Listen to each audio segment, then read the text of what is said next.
एवं विपरीतं बाधकमुक्त्वा सम्मानायां प्रसादमा ये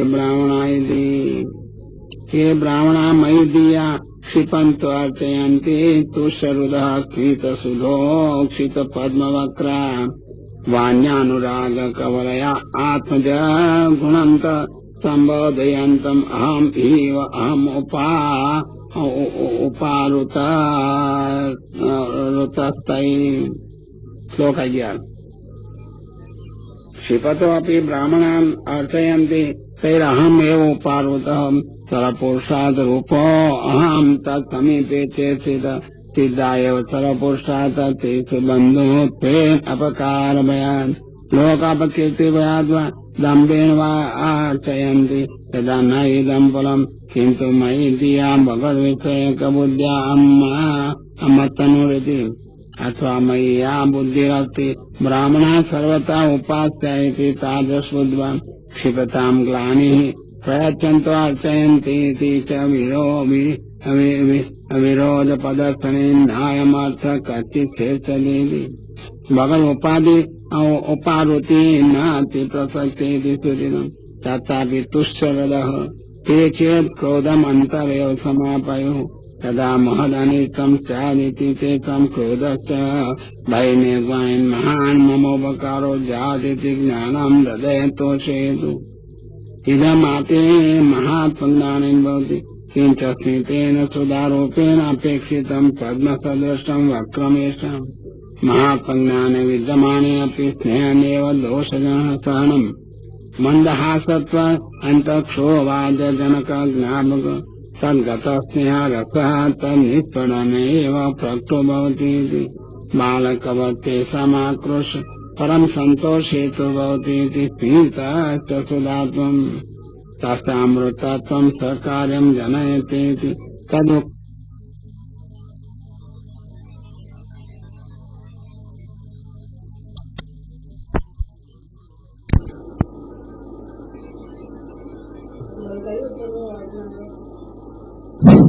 श्लोक 11। एवं विकृते बाधकमुक्त्वा सन्मानायां प्रसादमः ये ब्राह्मणामिति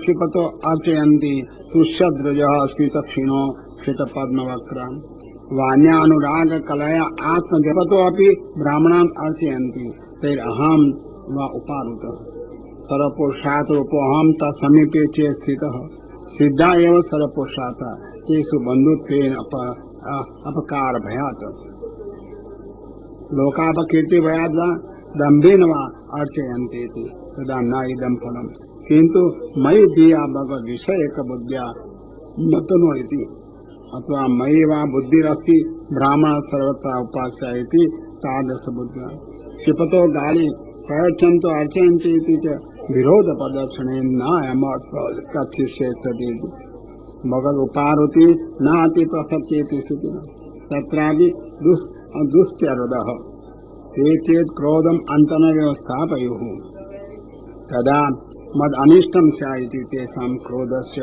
बहिर्निगमनेन महान् मम उपकारो जातीति ज्ञानं हृदयतोषे हेतुः इदमति महात्मज्ञाने भवति किञ्च स्मितेन सुधारूपेण अपेक्षितं पद्मसदृशं वक्रम् एषम् महात्मज्ञाने विद्यमाने अपि स्नेहनेव दोषशमनं मन्दहास तु अन्तर्क्षोभजनक ज्ञापक तद्गतः स्नेहरस तन्निष्पन्नेन प्रकटो भवति इति बालकत्वं ते समाक्रोश परं सन्तोषेतुर्भवति इति स्मितस्य सुधात्वं रस अमृतत्वं स्वकार्यघ्नयति इति तद् उक्षिप्त वक्रत्वम् उक्तं तथा सति वक्रमति विकसितं भवति इति वर्णस्पर्शयोः धर्मजनितयोः अत्र आविर्भावति ज्ञापनार्थं पद्मपदम् एवं अंतःकरण कायिकं संतोषम् उक्त्वा वाचिनिकं संतोषमः वाण्यते वाण्या अनुरागः कला भवन्ति चन्द्रमस इति च वृद्धि हेतव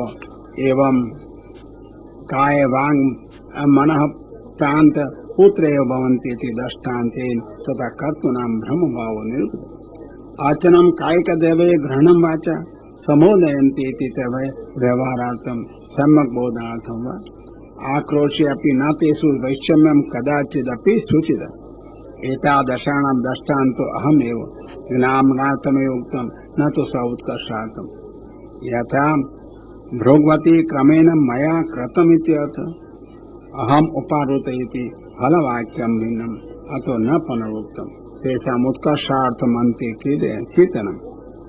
एवं तन्निरूपणस्य प्रकृतोऽपि एवमः तन्मे स्वभर्तु इति तन्मे स्वभर्तुरवसादय लक्ष्यमाणो युष्मत् अतिक्रमगति पदि पद्मसद्य भूयो ममान्तिकम् इतां तदनुग्रहो मे यत्कल्पयता आचिरतो भृतयो विवास। श्लोक 12। अतः एवं ब्राह्मणानां स्वरूपं मया च तथा मन्यते तदज्ञानात् तो युष्मत् अतिक्रमगतिं पदि पद्म भूयो मम अन्तिकामायम् इति अयं मम अनुग्रहो भक्ति रक्षार्थम् तद हेतु न अस्ति इति च मम अयम् अनुग्रह इति उक्तम्। अधिकोऽपि अनुग्रह कर्तव्यमिति चेत् तत्र यत् कर्मकामति यदि अनुग्रहात् भृतयो भक्त्या पूरितयोर्वा विवासः परदेशवासः अचिरित कल्पताम् शीघ्रमेव परिसमाप्तताम् जन्म मरण क्लेशाभावाय शापो विवासः त्वेति तेन उक्तम्। मम अन्तिकमिति च पुनः दासभावं प्राप्नुताम् जीवानां तु तयो भाव उत्कर्ष अपकर्ष हेतुः। जीवा स्वभाव तो दासा देह भाव अधम ततः ब्रह्म भाव स्वतः श्रेष्ठ तस्वभाव यह स्थिता देह भावस्तु तस्साप स्वभाव अनुग्रह स्मृत सायुज्ये ब्रह्म भाव स्यात् न अन्यथेति निश्चय। सायुज्यम योग्यता काले ब्रह्म भावो निरूपते भगवान एवं ब्रह्म न अन्यो भवितुमर्हति। एकं च ब्रह्म सर्वेषां तथा त्वेतु विरुध्यते भगवत करणात् लोके भावना दुर्बला मत दास भाव अतो नान्यत् काम्यं भवति कस्यचित् अतो हि भगवान भर्ता जीवानामिति निश्चय। अभिप्रायसु तस्यापि ब्रह्मभावम् अभीप्सति भ्राम्नाति क्रमो नैव कर्तव्यमिति निश्चय। अतो दण्डस्तु सोढव्यो न चेत् अग्रे फलम् अंच तत् एवं भगवता सापस्थिरीकृत। एवं भगवता प्रसन्नो जायते ज्ञात्वा गतदेव मुनयः सम्यक् श्रोतं कृतवन्तेति वक्तुं प्रथमं भगवद्वाक्येन तेषाम् अधिगत इत्या अतः तस्य उशतिभिः इति त्रिभिः। भगवतो वाक्य शब्दार्थ भेदेन चिंता निवारकत्वम् अतः तस्य उशतिं देवी ऋषिकुल्यां सरस्वतीं न आस्वाद्य मन्युर्दष्टानां तेषाम् आत्मापि अतृप्यते। तथा शब्दनेव निसंदिग्धं चिंतां निवारिताम् अर्थस्तु भगवद्वाक्यानां सर्वतो मुखत्वात् निर्धारित इति सर्वतो निर्धारणे अपि फलतो न निर्धारिति सम्यक् चिंतां न दूरीकृतवान्। तथापि दष्ट सामग्र्या बलवत्वात् सर्वमेव अंतःकरणं चिंतावत्वे अपि निर्मलं जातमिति श्लोकत्रयम्। शब्दार्थ सामग्री वेदान् प्रथमं शब्देन तेषां सुखं दातमित्यासीत्। भिन्न प्रकरण अर्थ पर्यालोचना भावाय उशतिं कमनीयाम् अनेन तस्य दुःख दूरीकर्तृत्वं रूपमुक्तम्। युक्त्यार्थं विशेषणान्तरमः ऋषिकुल्यामिति ऋषिकुलयोग्यां ऋषो हि मंत्रद्रष्टार अलौकिकानुभावाच्च मंत्र तत हितकर्ति ततोपि अलौकिकानुभाव भवति इति सस्य सामर्थ्याद्दूरीकर्तव्यम्। किंच देवीमिति द्योतकत्वात् कान्ते अर्थ भवति कान्ते अन्या हृदय प्रकाशिता भवति अतो अपि दुःख दूरीकरणम्। किंच द्योतकत्वात् कास्य अर्थ भवति का अन्यथा हृदय प्रकाशिता भवति अतो अपि दुःख दूरीकरणम्। किंच सरस्वतीमिति सर उदक नाम आदि दैविकीति स तत् उदकम् अमृतं भवति तेषां हृदयं मनुनां दष्टं मृत्पायमं तदमृतेन जीव्यते कान्ता प्रकाशते लौकिक भावेन कार्य समर्थं क्रियते परमानन्दस्य प्राप्यते विचारितं विशेषणानि। एतादृशी सरस्वतीम् आसाद्यापि सीतानाम् आत्मा न तृप्यते अलमिति न उक्तवान्। यदि अर्थम सूतम स्यात् तदर्थम पूर्ण इति इच्छा पूर्य स्वरूपतः सवने तो आनंदे अमूल्य अलम बुद्धि भावन न निवर्तते। सर्पदृष्टो हि मंत्रेण जलम प्राप्यते सच न च सतृप्यते विषज्वाला भूयत्वात् आत्मनो अपि दंसे सर्वांगे ज्वाला जातेति स एव द्रष्टा निरूपितः। एवं शब्दतः फलं मुक्त्वा अर्थानुसंधानेन अपि यज्जातं तदाह सतिमिति। सतिम यादाय शृण्वन्तो लब्ध गुर्वार्थ गह्यराम विग्रहाय अगाध गंभीराम न विदो तच्चिकीर्षित। साई सन्मार्ग प्रतिपादक अतः समुदायार्थम परिज्ञाने सुखम जातमेव व्याध्याय श्रवण पावृत कर्णरंध्रेण श्रवण लब्धिसा स्वरूपत तेन आलोचयितुं शक्य इति सुखदायिनी। एवं विशेषण द्वयेन अर्थ द्वारा अपि सुखदातृत्वं निर्मितम् फलतः साधनतः च न सुखदातृत्वं जातम् इत्यः गुर्व अर्ह्य घरेया अगाध गंभीरामिति। अर्थो हि गंभीर पुरुषोत्तमस्य भगवतो हीनानां सेवक जीवानां च विवाद श्रुति पदार्थानां श्रुतार्थपत्या हीनां कृत्वा संदेहो दूरीकर्तव्येति चेत् तत्राह अगाध गंभीरामिति। अगाधात्वात् न तत्र श्रुतार्थपत्ति कल्पते पदार्थानां तलस्पर्शेन तत्कल्पनायुक्ता न सम्भवति। एतावता भगवान् किञ्चित् गंभीरम् उक्तवान् इति अध्यवस्यते तथापि किम् अयमेव वदति इति तत् चिकित्सितं न विदुः।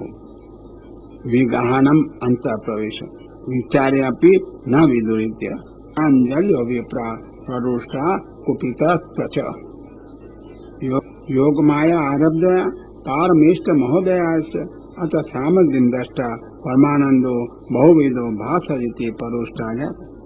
स्वयं विप्रापि मनसापि तादृशं न कलितमिति महात्मज्ञानात् पाञ्जल्यः। तदर्शनात् अन्धपूर्णानन्दो रोमकूपद्वारा निर्गच्छन् कुपितान् त्वचं कृतवान्। साये वायुः देवता का वायोच्च संचारो नास्ति इति कोप उचित एव क्षुभितेति पाठे अपि समानो अर्थः। विरोधं परिहरन् एव स्तोत्रं कुर्वाण प्रथमं विरोधमनुवदति न वयमिति। न वयं भवद् विद्म तव देव चिकित्सितं कृतो मे अनुग्रहश्चेति तदध्यक्ष प्रभाससे। विरुद्धार्थ प्रतिपादकत्वेन सति न विरोधः किन्तु मनसा तद्वय व्यवस्थापको सत्यं मनो हि वाचो भर्ता सचेत् प्रभुर्विरोधं सम्पादयति। किं दासीनां विरोधेन तदपि नास्ति इति स्व अनुभवेन आहो हे भगवान् स एष तदन्तरं देव तव मे अनुग्रह इति। या त्वम् अद्वक्ष सर्वसाक्षी प्रभु सेवकान् प्रति वदस्य अनुग्रह कथयति तदर्थमेव विरुद्धं विरोधान्तरमपि आह। ब्रह्मण्यस्येति ब्रह्मण्यस्य परम दैवं ब्राह्मणा कीर्ते प्रभु विप्राणां देवदेवानां भगवान् आत्मदैवतम्। त्वं तु ब्रह्मण्य ब्राह्मणां वसिते नहि तद्वाक्ये ब्राह्मणं प्रभुत्वं प्रतिपादके तेषां विभ्रम इति अत्र संदेहो अस्ति। भागभेदेन तदुभयं संगच्छति पक्षं खण्डयति प्रभो इति। सर्वसमर्थो भगवान् न केनापि अंशेन ब्राह्मण अपेक्षा युक्त इत्यर्थः। किंच विप्राणां देवानां देवदेवानामपि भगवान् आत्मा दैवतं च आवश्यक उपासस्य च आत्मा देवत्वं चिदांशानां भगवत् सेवकत्वम्।